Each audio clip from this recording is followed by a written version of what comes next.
followed all the developments in your country. Pakistan, such an important country geopolitically, where it is situated, but also with a lot of potential for growth. But it has been through a rough period. We know that it's victim of big floods and possibly climate change related to that. It's also been instability when it comes to electricity. It also has had macroeconomic challenges. But based on the past, what is your plan as the new Prime Minister now to revive growth, better governance, and also make really Pakistan into a middle-income country or an upper-middle-income country by 2047? And sir, you have to take the mic. Thank you, Mr. Brande. Just one sentence. Lord Cameron is a friend, and he's with other mediators doing a very hard work. But I want to make it very clear that the world will not be in peace unless there is permanent peace in Gaza. I'm telling you very frankly, and we're all feeling the heat.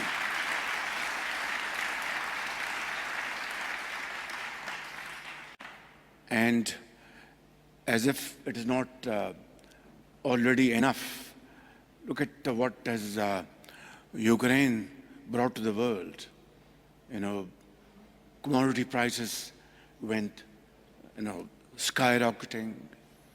We could not import, procure vital raw materials for our agri-economy and industrial economy.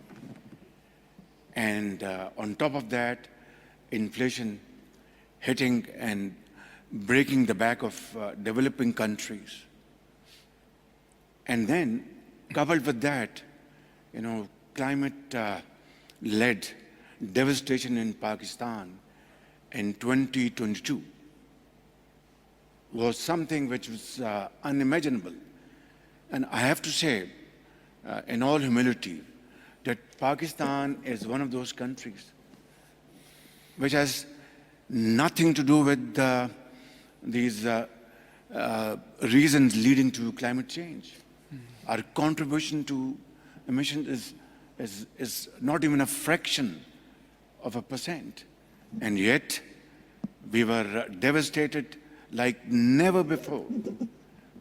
Large swaths of land were submerged. Millions of houses were washed away, millions of animals, and stagnant water-borne disease spread all over the country. And we had to cough out hundreds of billions of rupees from our own scarce resources to rehabilitate effectives, millions of them, children, under the sky. We're very grateful to all those friendly countries which were very helpful. Saudi Arabia, Britain, and Gulf countries, and of course, the United States of America, and many other countries.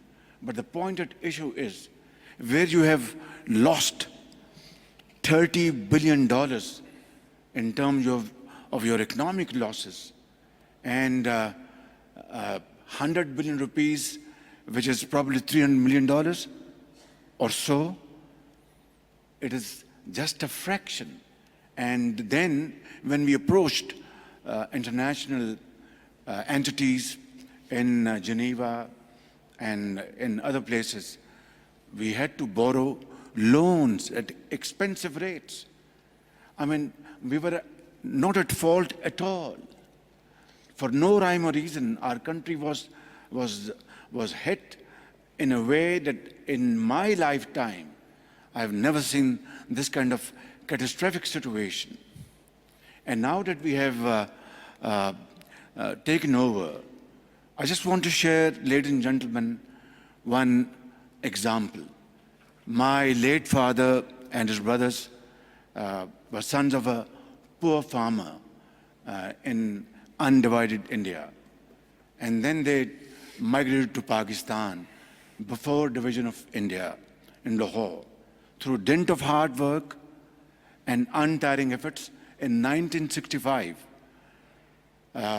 they raised the largest steel engineering company in Pakistan.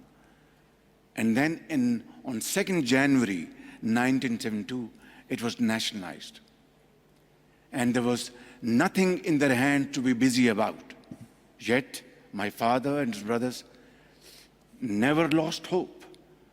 And they stood up and accepted the challenge.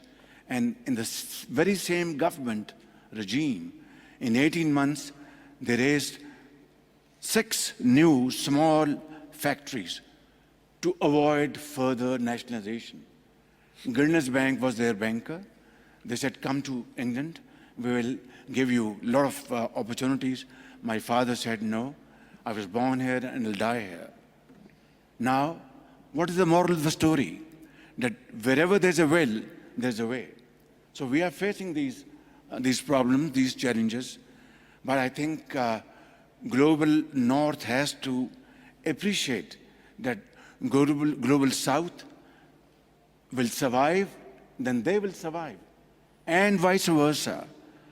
We have taken over the reign of the country again after 8th of February this year, and I am now determined, in terms of the example I've just given you, to put things in order. Easier said than done. For example, our power sector is in shambles. I'm being very honest with you. Power theft in a massive fashion, and elitist culture, doles out and hands out being given to those who don't deserve it. Our revenue sector in tatters. What we receive annually, we lose at least 4 times that amount through leakages. And unless we plug these loopholes, we'll never be able to recover from these devastating impacts out of actions of our own, nobody else's. Let me be very clear. And then there's also a problem of inflation and debt trap. I call it death trap. Now, all this put together is a big challenge. I have to acknowledge from the core of my heart the support we have been given and received from Saudi leadership.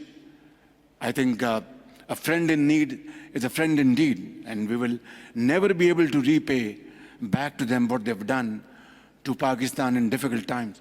My friend, under his watch, DFID has been outstandingly supporting Pakistan in education and health. But the point at issue is that we have to stand on our own feet. Yes. And I know this is possible, difficult, but not impossible. And how? That is the point at issue. We are now going for massive reforms, deep-rooted structural reforms. It'll hit me as Prime Minister. Obviously, I have to provide leadership by example, ladies and gentlemen. Without that, nothing will happen. And then, of course, we have to go for austerity, meaningful austerity, just not for publicity. And 3, we have a very young population. And this young population, which go into hundreds of millions of boys and girls, is a challenge, yet a great opportunity. So we have to provide them with modern tools and technologies, information technology, AI, and other vocational training, to provide them with opportunities to become self-earners, SMEs. And then here in Saudi Arabia, they should come here and open offices and contribute in nation-building efforts here. In Pakistan, promote our agriculture through modern techniques, and of course, providing the farmer with best seeds and fertilizer, and of course modern tools. My dear friends, ladies and gentlemen, it's a humongous task.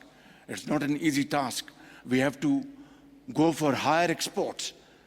For that, we have to have opportunities made available to our exporters. We are a country. We don't have oil. We have gas, but it is on the lower trend, depleting. We have our biggest asset, natural resources, mines and minerals, fertile land, and of course, this youth, which is the biggest asset for Pakistan. And together, I'm not going into details over here, but before I came here, for example, in order to have deep-rooted structural changes, you have to separate black sheep from the white. And before I came here, for the first time in the history of Pakistan, after getting credible input from agencies, I made OSDs, those highest level officers who were not functioning, had a gray record, and I said, come what may, I will not accept any pressure. I will move forward with a sense of purpose, with a sense of achievement, and make Pakistan find its place in Committee of Nations through hard work and untiring efforts. Thank you. Thank you. Thank you, Mr. Prime Minister. I think you heard on the applause that was very well received. I'm moving now to Anna Marks, a global chair of Deloitte. I think what we also have heard during these 2 days, and I know you, Anna, have been in many of the sessions too, is that we need more collaboration. If we work against each other, it's not productive. And you're seeing this in business context all the time. How can we collaborate better to meet the targets we have set, being sustainability, being inclusion? So I know you have some thoughts on this. Well, thank you. And your mic. I think I would know after watching the previous two speakers and after dealing with remote working for quite some time during the pandemic. Thank you for the question, and thank you for the World Economic Forum and the Kingdom of Saudi Arabia for convening and hosting this special meeting. It has been a fantastic couple of days, and it has been inspiring to hear the openness, the enthusiasm, the acknowledgement, the optimism, despite the complexities, some of which we've heard just now. And you talk about collaboration and how is collaboration important, particularly when we look at inclusive growth, sustainable growth, growth that means that we can grow in a way that's fair and proportionate across societies, across geographies. And we can't do that without collaboration. And if we just pause on what we mean by collaboration, because actually these meetings are a great forum for debate and discussion and to start to collaborate. But that's very, very different from cooperation. And we hear about cooperation, but really all that is about assigning each other different tasks, working alongside each other, and ensuring that what I do doesn't disrupt what you do. Collaboration is different. Collaboration is convening and creating a common goal, a common vision, and building the activities together and executing those activities together to reach that goal. And that's true collaboration. And given the complexities we're facing globally right now, much of which has been debated and discussed over the last couple of days, it's very easy to see and to feel that there's an increase in invisible and visible barriers to collaboration. And I'd encourage us all to look for where we can collaborate, because without collaborating, we can't achieve our goals of truly inclusive growth. And maybe if I just give one example to bring it to life. If we think about the sustainability aspect, you mentioned sustainability, and we talk about the importance of sustainable aviation fuel. Sustainable aviation fuel could have a significant impact on our ambitions around carbon emission reduction. And the International Air Transport Association talks about sustainable aviation fuel probably contributing around 65% or so of the solution to achieve the net zero goals set out for 2050. It's that important. But it's nascent, it's expensive, it's going to take time to produce the production facilities, the raw materials. If we allow this to continue, and if we operate in silos, we won't achieve what we need to achieve, which is to accelerate and to achieve those goals for net zero ambitions. So what we need is collaboration. We need the agricultural waste producers to think about alternative sources of raw material. We need the jet fuel producers to be aligned with that and think about repurposing and building the production capability and processes. We need the transportation sector to think about how do we transport, what are the logistics that are required around that, complying with regulation and so on. We also need airlines to lean into that. We also need policymakers to ensure that all parties can play their part and that they're incentivized to do so in the right way. We need the funding mechanisms to do it. We need the consumer activity. We need actually associations, trade associations to play their part. The ecosystem goes on. So we need true collaboration in order to build the sustainable aviation fuel that we need to help achieve that net zero goal. So that's just one example. If we're going to get to inclusive growth, it's not about cooperation, it's real collaboration across the ecosystem. Thank you. Thank you very much. I think this is a perfect segue over to you, Minister Faisal. We had a big contraction of the global economies during COVID.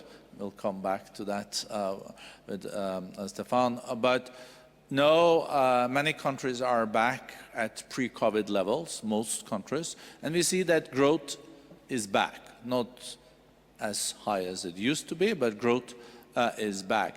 How do you, from the Kingdom's side, see the projection now for the coming year? The Kingdom's economy is doing pretty well and has also diversified. 50% of your GDP is now already non-oil related. So how do you look at global economic outlook?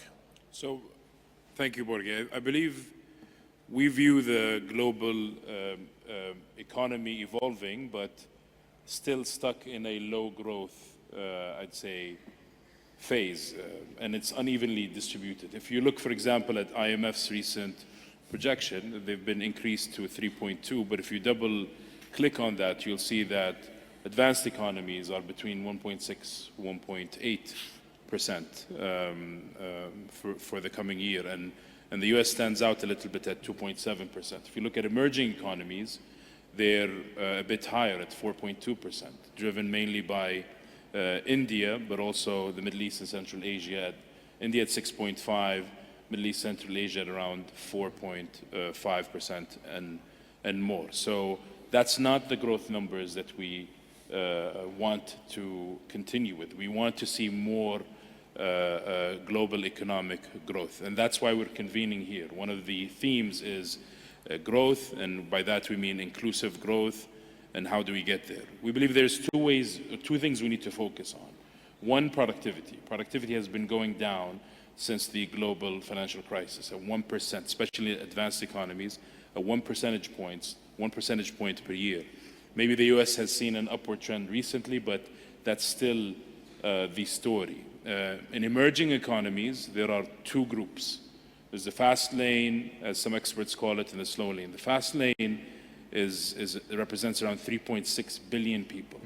If they continue at that growth level, they would reach advanced economies level within 25 years, but you're still leaving out 1.4 billion people in the economies that they live in. So productivity needs to see a shift. We need to focus on the tools, the interventions that will help us grow productivity. And And if you look at the fast lane countries, most of the growth or most of the performance came from very large investments. We're talking about 20 to 40% of GDP in terms of size. That's large. It's very hard for you to emulate that in emerging economies or most emerging economies. So policies need to be put in place, investments need to be attracted to the right productive sectors so we can see an upward shift in productivity. That brings me to the second point, which is, I'd say, collaboration or fragmentation. A more fragmented world is a lower growth world. That's a fact.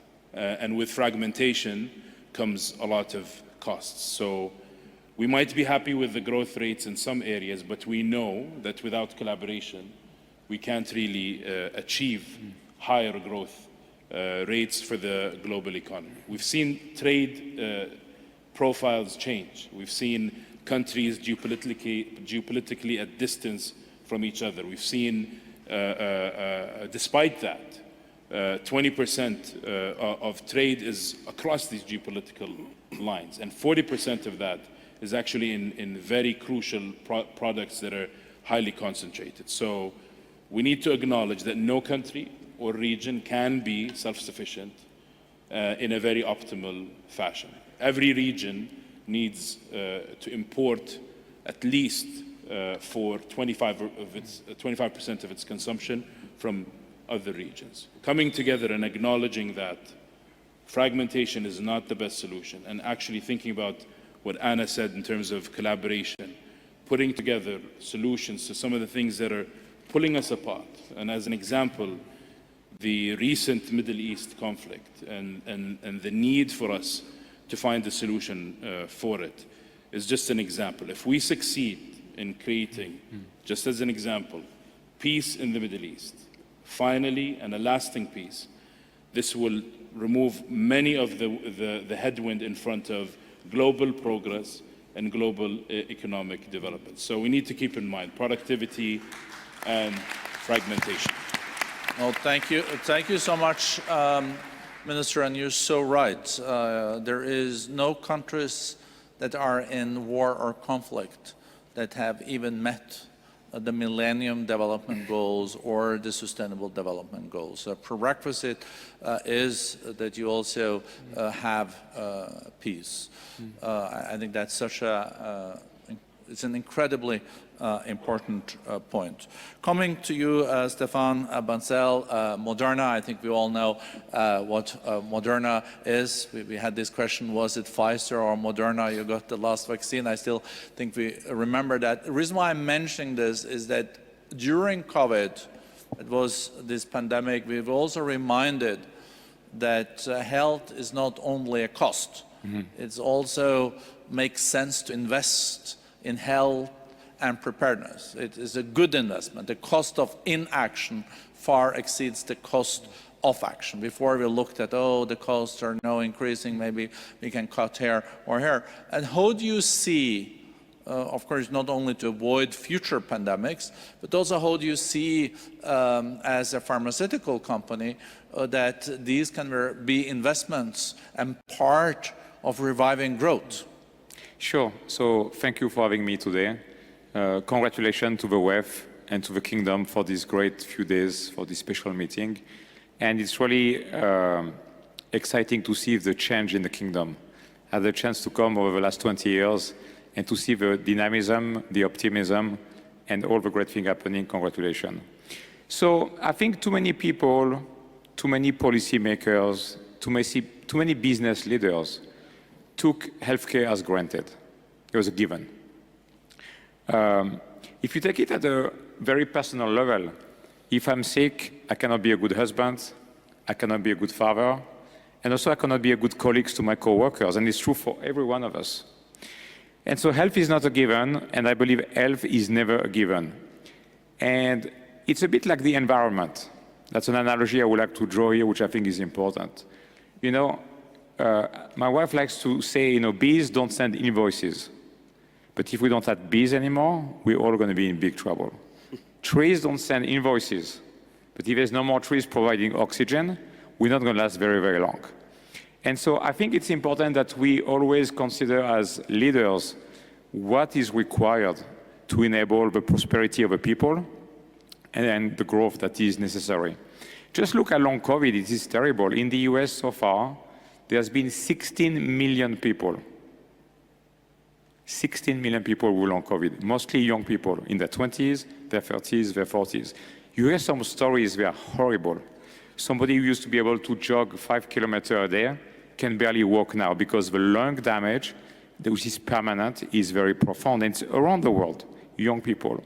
4 million Americans out of job right now because of long COVID. Think about the impact it has on them as people, their families, and on the economy. Think about it as an impact on inflation, just having this talented labor pool not available to create value. You know, a lot of time we talk about healthcare, but I would like to propose that we actually talk about healthcare, but it's not healthcare that we are doing as a society. It's sick care. We are mostly taking care of people that are sick. And if you think about it, we have to really invest much more in prevention. What I think is really exciting today is we are every day learning more and more about how our body works.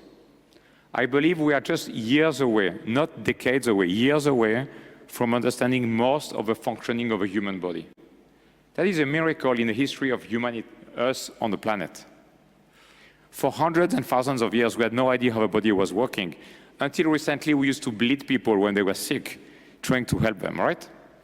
So think about the world where we can use that knowledge to help people not get sick.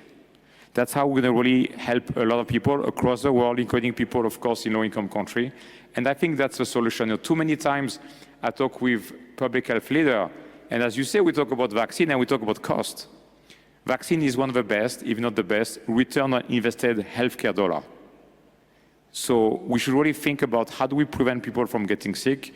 The world will be much better, and all of us can enjoy a great life versus taking care of people who are already sick. I think that was a very important message, and I will not forget what you said, or your wife said about the bees are not sending invoices or the trees, but they're doing a very important job. And also, what we're doing today is sick care and not health care. How can we also do more preventive? I was hit by COVID thrice, but my lungs are fine. So I'm glad. But I thought that number of Americans with 16 million with long COVID, it was a staggering number. But we don't want to be at the end of the panel, because I'm seeing the clock is really ticking up there. You can see it, but it tells us that we have to land. But I don't want to end on a negative note either. So I was thinking, Stefan, that I just read that Moderna is working on 3 new vaccines. I think they're at trial with the experimental vaccines against new viruses. I guess that's good. Yes, we're actually 28 that are in the clinic right now. Okay. Some will be approved as early as in the next few weeks. But the thing that excites me the most is what we're doing in cancer. We have amazing data in skin cancer. We're working with many regulators to get these to patients as soon as possible. And I think that because of the progress that the scientific community is making in the basic understanding of cancer, I believe, you know, in our lifetime, we're going to see most cancer being able to be taken care of, which would be a wonderful, you know, hope for humanity. Wow. As you know, for so many families, we have all been touched by cancer, 2 loved ones. And I think if we could live in a world where cancer is treatable and not a death sentence, that would be a big step forward for mankind. Yeah. Next decade or in 2 decades? I'm talking years. Again, I'm talking years, and I'm hoping that potentially as early as next year, we will have the first product on the market for cancer. Wow, that's really... I think everyone has had someone, friends or family that has been affected. I think this is also a bit of a segue back to you, Minister Faisal, because I think artificial intelligence also will play an important role in the future of healthcare, I guess also sick care. but artificial intelligence can also respond to what you mentioned about decreased productivity. Productivity is really prosperity. When you can increase productivity, you can pay people higher salaries for doing less, or you can produce higher up in the value chain. I think you have an announcement on artificial intelligence to share with us today. Just as a backdrop, maybe, Borge, and to answer your previous question as well. Under Vision 2030, the Kingdom's economic evolution has been moving very robustly. Our non-oil growth, which is what we're very proud of, in 2022, when the Kingdom was the fastest G20 economy in growth, grew at 5.9%, and that momentum is still continuing till today. The IMF projects our non-oil growth to be 5% this year, 5.1% next year. So this is very important for us. Because of our diversification by design, we're moving away from very productive sectors like oil and petrochems and financial services, which means there is a pressure on our productivity to decline. Since Vision 2030, that decline has slowed down.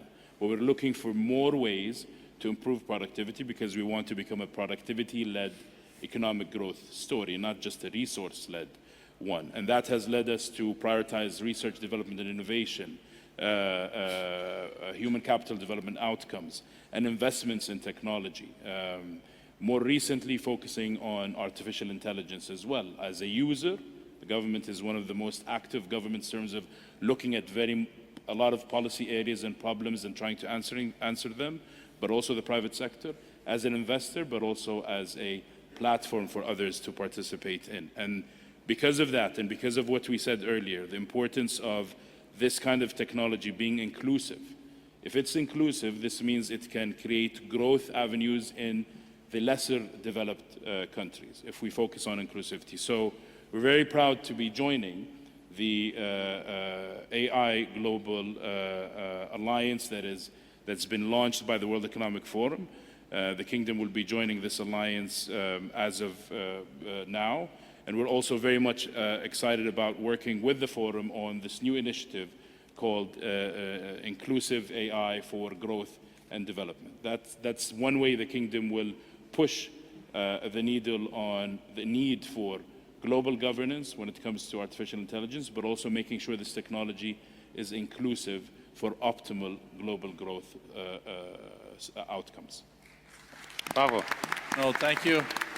Thank you very much, and I think we then will be working together to make sure that AI can work in the interest of humankind. You know, the World Economic Forum is a Swiss-based international organization, so I learned when I started at the forum that you have to be on time. It's the only place is in Switzerland if they start a meeting before the time. If you're arriving at 5 and the meeting was supposed to be at 5 and there were critical mass, they would just have started. And I see there is 0 time left there. But I also felt the panel was so good, I would have liked to continue. But I learned from being a former speechwriter that you should end when people still want you to continue, because that's mainly not the case when it comes to politicians. You know, you want them to land. So I think this panel has been a great panel.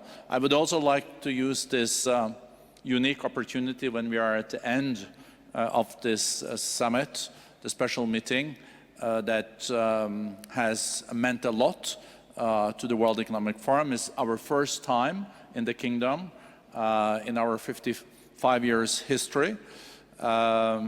It's incredible the changes that are taking place here. Also the cooperation with the Kingdom, with Minister Faisal, but I see also many of the other ministers that we work so closely with, and also under the patronage of His Royal Highness the Crown Prince, has been incredible.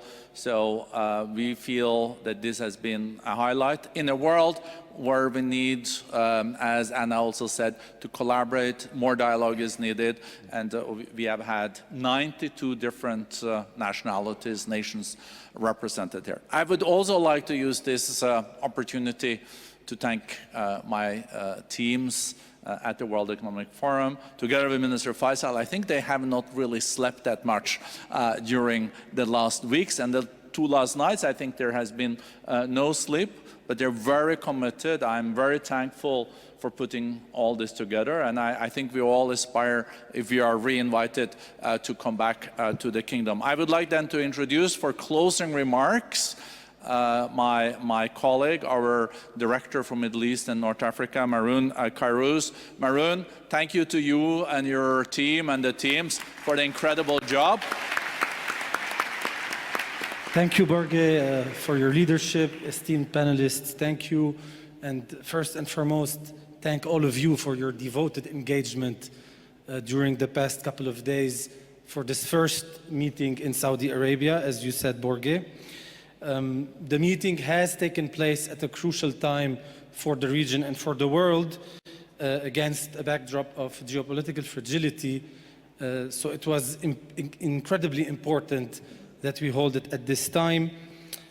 At the closing of this meeting, I just want to end on a positive note, as you were saying, and mention some of the concrete outcomes or key discussions that took place during the course of the meeting. First of all, we hosted important dialogues on the geopolitical situation in the region, to build trust between key regional and international actors and make progress towards peace against, again, a complicated geopolitical backdrop. Another example is we held similar dialogues with top government officials from key emerging economies, including Malaysia, Turkey, and Mexico, which are pivotal in the global supply chain on global supply chains in the current geo-economic landscape. In addition, Saudi Arabia and the Bill and Melinda Gates Foundation pledged to work together to help protect 370 million children annually from polio.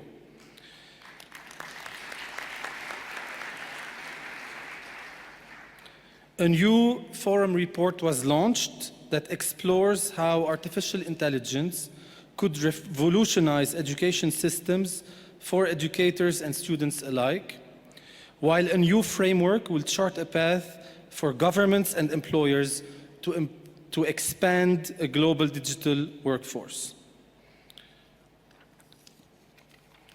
We signed an agreement, as in the World Economic Forum, signed an agreement with the Saudi Space Agency to launch a Center for the Fourth Industrial Revolution to ensure that the fast-growing space industry contributes to sustainable economic development. As was just announced by Minister Faisal, Saudi Arabia will join the forum's AI Governance Alliance on Inclusive AI for Growth and Development to identify challenges and solutions to global AI access. On cybersecurity, we published a report on the guiding principles to enhance cyber resilience in manufacturing.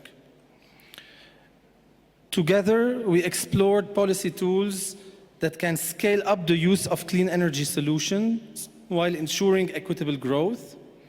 For instance, our Global Future Council on the Energy Transition released a report detailing the geopolitical, environment, and economic implications of shifting from fossil fuels to critical minerals.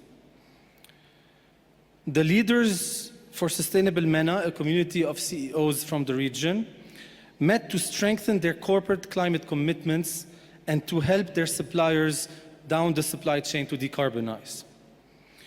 Our innovators from Uplink launched with the Saudi Minister of Energy and the Ministry of Economy a new circular carbon economy initiative to source startups working on cutting-edge solutions for reducing, reusing, recycling, and removing carbon from the atmosphere. Once again, please allow me to thank all of you for your devoted engagement, to thank Minister Faisal and his team for the great collaboration, and a big thank you to the Kingdom of Saudi Arabia for hosting us here. Have a great rest of the day, everyone.